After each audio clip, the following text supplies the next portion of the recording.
Deep in space within the Ruckbat sector lay a G-type star whose third planet was perfect for colonization. Man named it Pern and launched 3 immense colony ships that scythed across the vast reaches of space.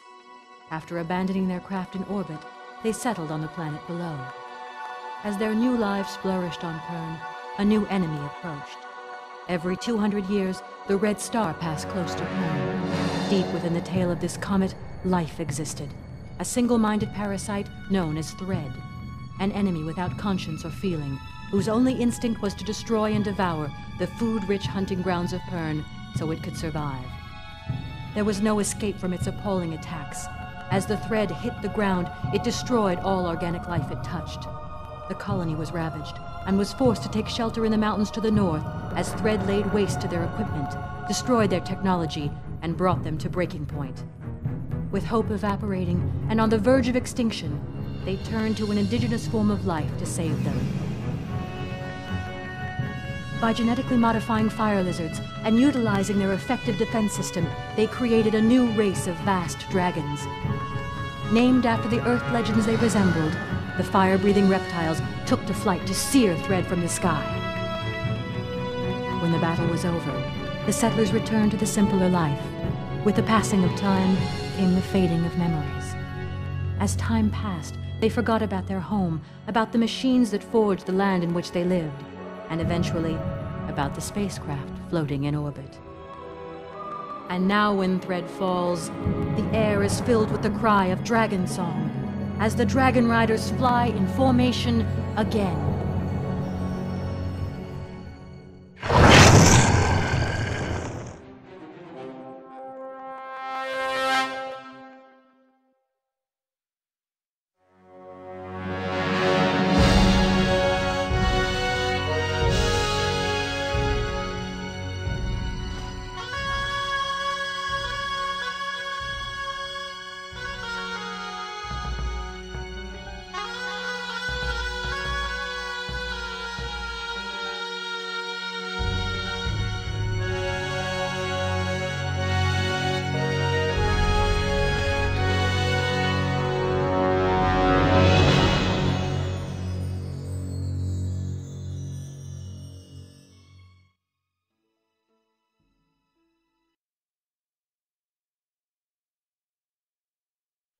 It was nearing the end of the 7th pass, and 2 young men had been selected as candidates for impression. As the crowds gathered at the hatching grounds, the candidates prepared themselves for the ceremony to begin. The 2 could not have been more different. The elder, Roth, driven by ambition and family expectancy, eagerly awaited the arrival of the dragon that was to merge thought and consciousness, to become one with him. The other, Dalcor, was filled with fear. He had heard the tales about the dangers these ceremonies held. And when the egg cracked, the fledgling dragon began to make his way out of its shell. Roth stepped closer, pushing Dalcor aside, ignoring all sense of occasion and respect. The crowd stood on in awe and waited for the beautiful creature to break into the Pern air and select its rider for the first and only time. Roth leaned forward, waiting for the dragon to reach out and touch his mind. But the dragon pushed past him, knocking him to the ground, and advanced over to the terrified Dalcor. The young boy stared back, petrified, as the awesome beast studied his face. Then deep within his mind he heard a voice calling him soft and comforting. "Greetings, Dalcor, I am Zenth." The dragon spoke, using Dalcor's new dragon name. Zenth had chosen him. They were now as one, their thoughts intertwined forever. Dalcor had become a dragon rider. Roth stared on, bewilderment and confusion plain on his face. How could such a mighty animal possibly not select him? All his expectations were suddenly shattered as he pulled himself off the rocky floor. As Dalcor bonded with his new soulmate, Roth looked up to see his father turn his back, devastated by his son's failure, abandoning him to wallow in his own dishonor. Roth cried out to his father, but his cries fell on deaf ears. They had gone. Disgraced by his family, Roth was sent to Healer Hall in a bid to salvage his career, whilst the timid Dalcor grew strong and followed his destiny to the skies, with Zenth at his side forever.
Good morning, Nicole. Bad dream? Too much wine is all. A new shipment from Bendon arrived last night. I know. Everyone had a good time, though. Just as Nalaya would have wanted. She was a good whalewoman. She'll be missed around here. None will miss her more than Norath. She is desolate and risks leaving her clutch. A gold never leaves her clutch, with or without their werewoman. There is always a first time. Then we must find a new werewoman for the golden egg in the hatching ground. I'm sure Sabor realizes the situation. He does. My hide itches to call. You always itch. Your hide and your belly are all you think about. My hide needs oiling. The oil is on the shelves, unless you knocked it off in a stupor last night. The brush should be nearby.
Would you like me to tell you how to use items in your inventory?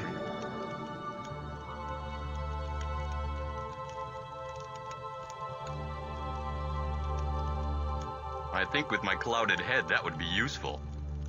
Open your inventory by pressing the inventory button.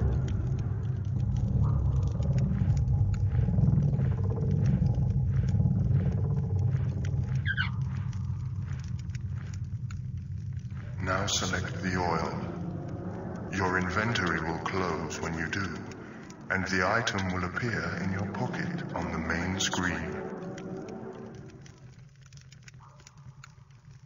Whichever item is in the large circle on the right is the item you will use when you press the use button. Walk over to me. Make sure that the item is in your pocket, and then press the use button.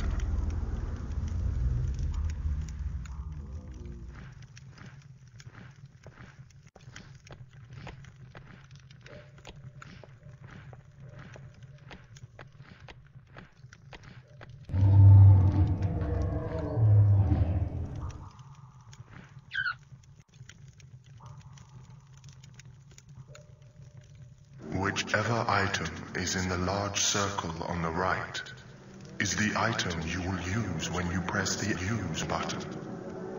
Walk over to me. Make sure that the item is in your pocket, and then press the use button.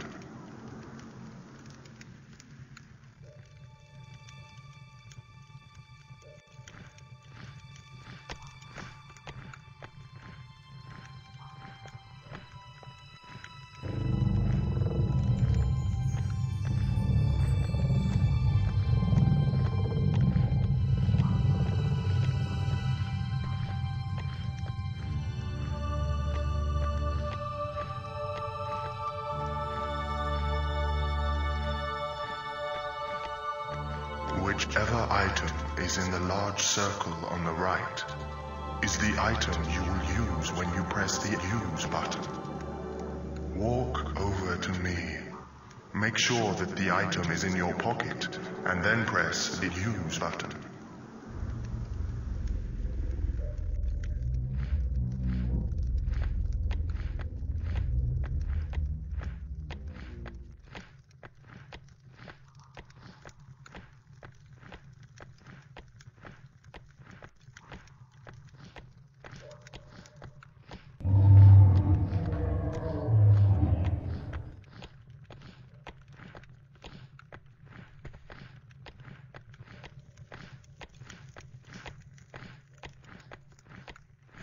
Whichever item is in the large circle on the right is the item you will use when you press the use button.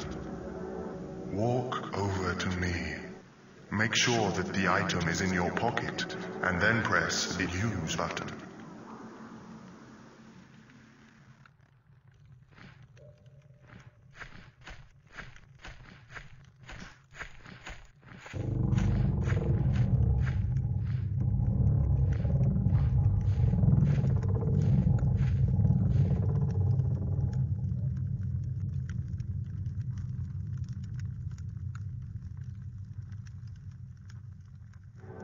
Now follow the same procedure with a brush.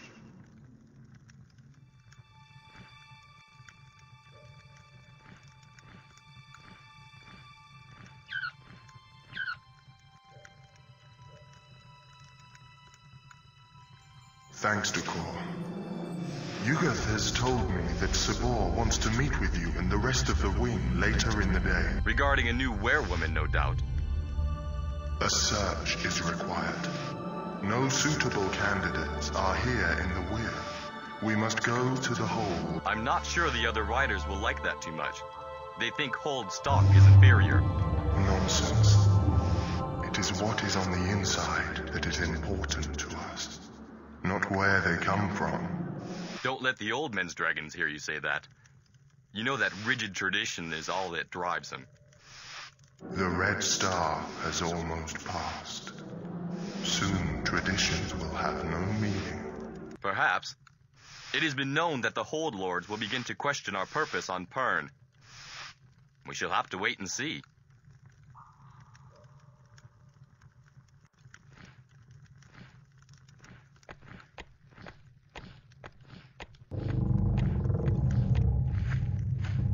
Yes, Decor.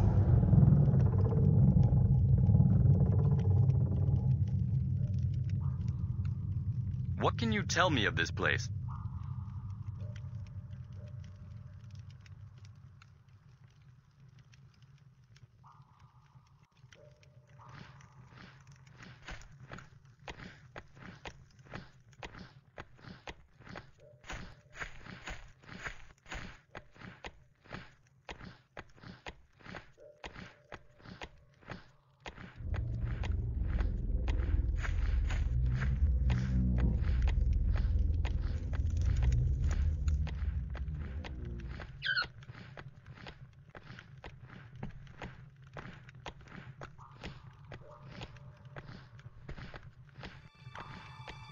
Craftmaster Dawn has let me know that your riding gear is repaired from the thread scores on it. You can pick it up whenever you like. And do something about your sore head. It's setting me on edge. Thanks, then. I will.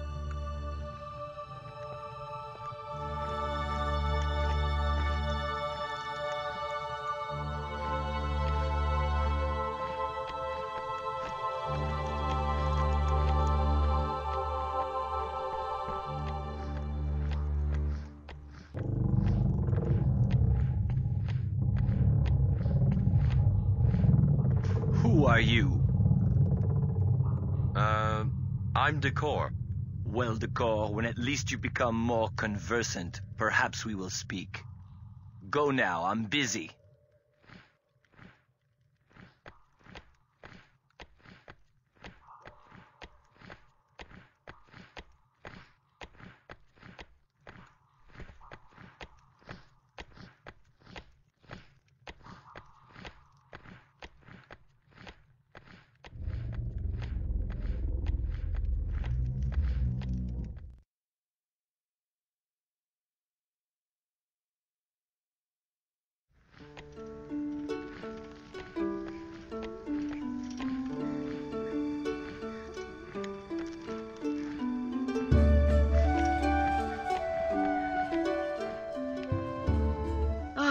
A dragon rider.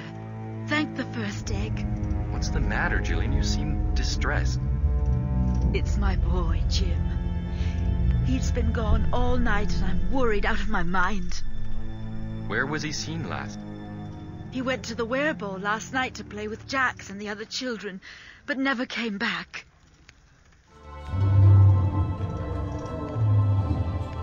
Well, I'd better go and see if I can find him. Thank you. My husband, Moulin, is already out looking. If you see him, he may be able to help.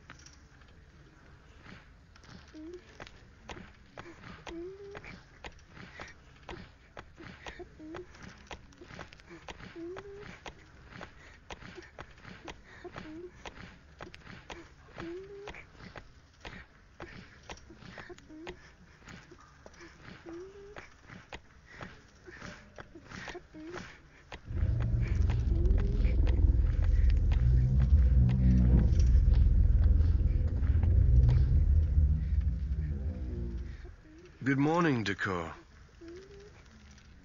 Vahal, I didn't see you at Nalaya's farewell last night. I was on watch. As a consequence, I am exhausted beyond measure. I take it you have heard about our wing leader calling a meeting.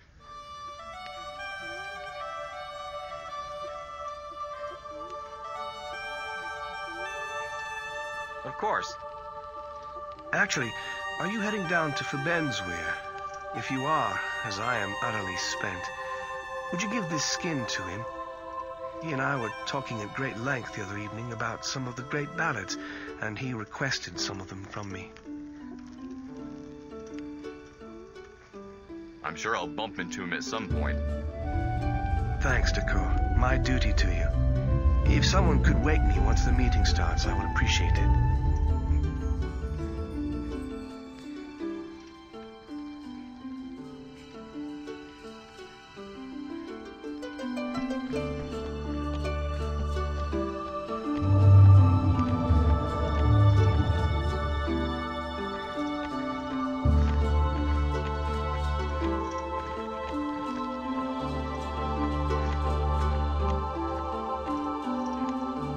Hello.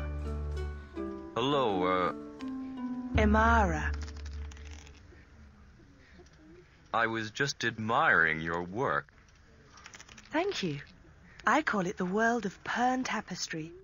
When it's finished, it will show the whole of Pern in fine detail. That's fascinating. Very beautiful.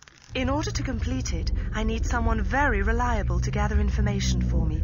Someone whose reputation precedes them.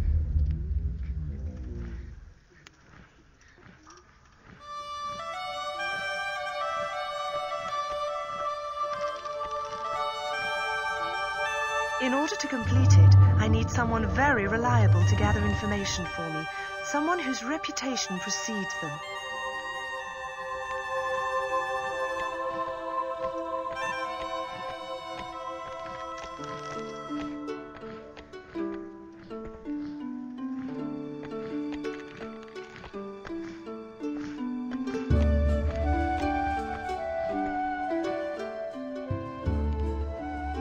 I hear Sabor is calling a meeting. Will you be there? Of course. I suppose I'll have to attend as well. Although I can't stand to be in the same room as the man. He sickens me. Such bitterness is not good for the wing salon. You should curb your anger. I lost my eye down to that fool's incompetent orders. He does not know how to control his wing during thread battle. And one day I'll make him regret what he did to me. Thread is an unpredictable foe. I have no love for Sabor either, but you cannot blame him for Thread. Well, he's a lot nearer than the Red Star. And to have that blackguard Catan take my place as wing second just because they believe I am no longer suitable for duty. Apparently my eyesight affects my ability to fight. Salone, why are you so angry? I apologize. I suppose Nalaya's death was a bigger blow than I first assumed. And with Neeth's timely performance last night... What did he do? I cannot say, but there are rumors he was violent. His green is in season. It can play havoc on riders' nerves. I see. I leave you for the time being. You look like you need to be alone. I'll see you at the meeting. Yes, you will.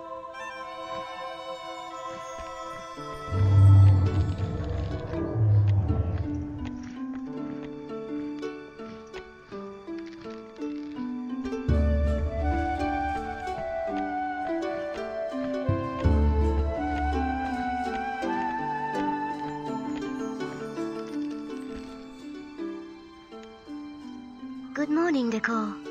You looked like you were having fun last night. I was, what little I can remember of it. Nalaya would be pleased to know we celebrated her life so vigorously. And some more vigorously than others. You mean Neff? He made a proper display of himself, so I hear. I didn't see anything but rumors of flying this morning about him and one of the kitchen staff. What do you mean? Never mind that now. I'm glad you've arrived, Decor. I found this book in the gambling hall last night, and I don't quite know what to do with it. I don't know who it belongs to. Well, if anyone has lost it, I'm sure they will come looking.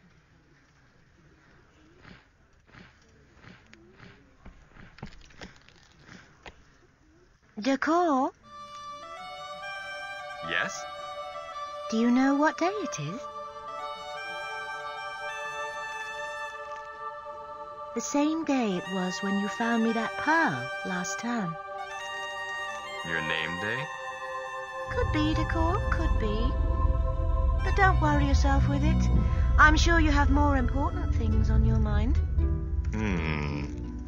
Decor, you remember what trouble that caused last term, don't you? You spent days searching for a pearl, letting your wear duties slip. Bronzes and greens are never... I know, Zenth. I know. Good.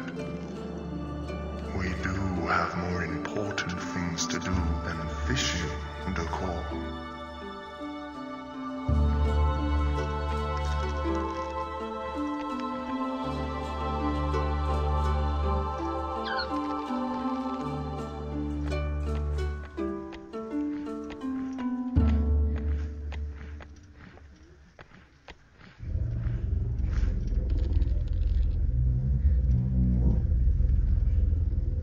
Good morning, Decor. I trust you had a good night last night. Don't start, Nath. I've had enough from Zenth. Anyway, I heard that your night was better than mine. I'm so embarrassed, Decor. The news must be all round the weir by now. Pretty much. But no one seems to be able to tell me what you did. Well, it's rather a sorry affair. Azoth is ready to mate, and we Green Riders have a tendency to... How shall I put it? Become on edge when our dragons are ready to fly. And you were on edge last night? So much so that between Azoth and the Bend and Wine, I think I may have become a bit too forceful in an argument. How forceful? I think I drew my knife on someone, but I can't remember who. By the first egg, what are you going to do? Well, I would apologize, but I don't know who to apologize to. And I'm afraid to go out of my weir for fear of a dagger in the back. Do you think you could see your way to finding out who it was and apologize on my behalf?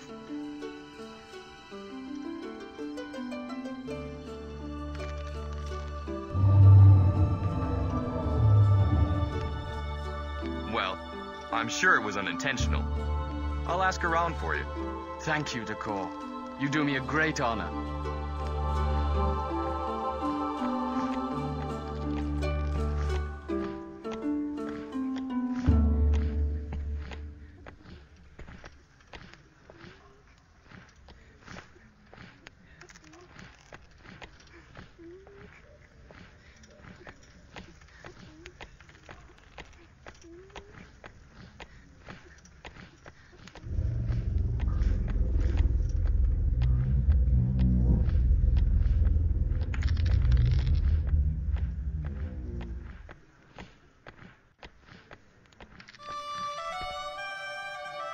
Oh, it's you. What do you want? I wanted to talk for a while. I suppose you've heard about this meeting with Sabor? As is every rider, I presume. I think it's disgraceful that we have to lower ourselves to look for inferior stock in the holds. It is breaking tradition. If breaking tradition allows us to have a new werewoman and save the future of our dragons, then so be it. But the were has always bred people for impression. Especially the werewoman. Why are you so afraid of change? Do you think that now the holds and halls have little use for us, they will begin to question our purpose? Never.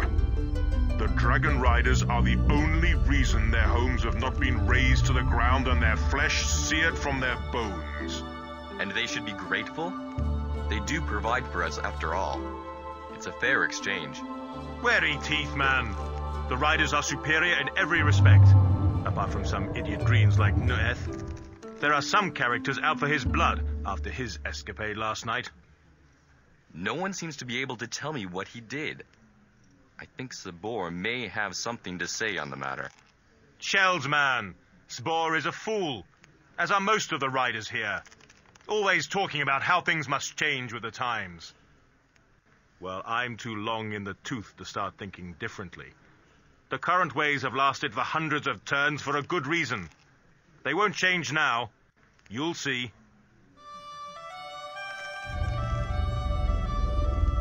Whatever you say, Faben. I can see there's no point in arguing with you. I'll be there as soon as I've finished reading these ballads.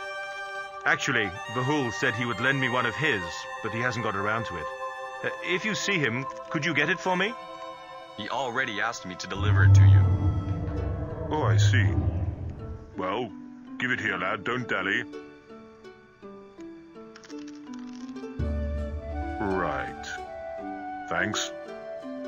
You can go now.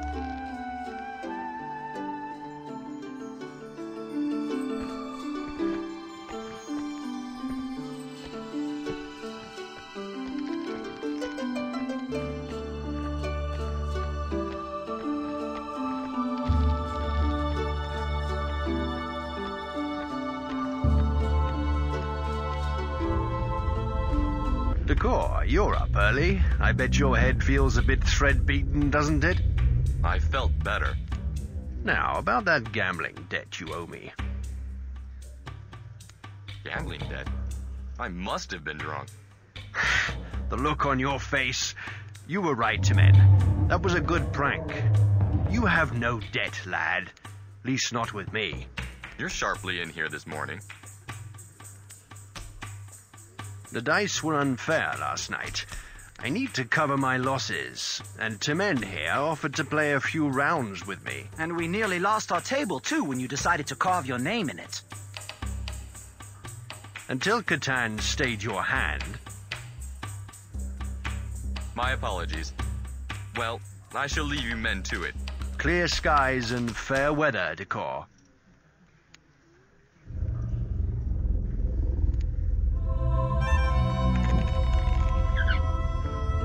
Here to lose money to this gambling fool? Aye, and a share of my wits, too, knowing the way he plays. Are you calling me a cheat?